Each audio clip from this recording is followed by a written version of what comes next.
For 4.5 straight years, I've worked with Amy, and she is the reason why STEM education at San Joaquin County offices has really been successful and has grown as much as it really has. Sometimes Kirk and I candidly describe her as like a bulldog, but it's true. And, you know, it's that strong personality, but yet warm and caring heart that is doing it because she knows it's going to help everything. She really understood that the work we did impacted kids somewhere down the line, maybe not directly because we were working with teachers, but those teachers influenced the kids.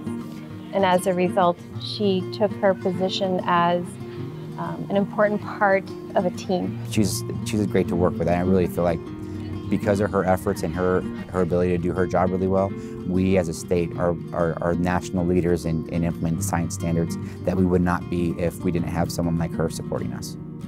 In the work that we're doing currently around the next generation science standards, it's a collaboration between the California Superintendents Association, so CSESA is one of those groups that are partnered in that, California Science Project, the K-12 Alliance at West Ed, the California Science Teachers Association, the California Department of Education. Now that's a unique combination of lots of organizations with lots of personalities and lots of things. So Amy's role in that is the mastermind. Everything from the registration, the materials, the presenters, the participants, the day-to-day once the event actually happens. And no one knows that running around behind the scenes, making sure everybody's there to do their job presenting, making sure everyone gets to show up and knows where they're supposed to go is Amy.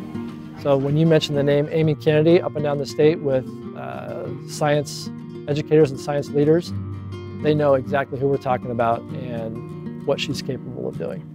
I still think the favorite part of my job is getting up and making a difference, but also helping others figure out problems, situations, or just planning awesome, amazing events and celebrating somebody's worth. I think what motivates Amy most is her ability to help people feel like that the events are just like clockwork and super well organized. And I see that joy in her when it comes off, when an event comes off great. For instance, we had a couple hundred people at a tech summit here. And to see all the teachers around, it just ran like a well-oiled machine. Amy took such a large role in that organization of that. I mean, attention to the details of the lanyards and the shirts for the people are wearing and the vendors there, and she's checking with all the vendors. It's that kind of attention to detail I think gives her great joy. It's just a go, go, go all day long type of atmosphere every day.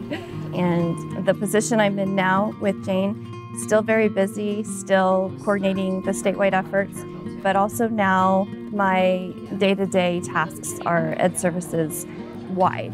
Without Amy, the state of California science instruction in general and the next generation of science standards would be not nearly as successfly implemented as they are right now due to her efforts. And if it wasn't for her ability to take care of our needs as coordinators and allowing us to do that work, we would have never been able to do that work, which meant teachers would have never received great professional development, which means kids would have missed out. And so the importance of her role in that team was critical. And it affected kids' lives positively. Hundreds, probably by now, thousands of kids' lives.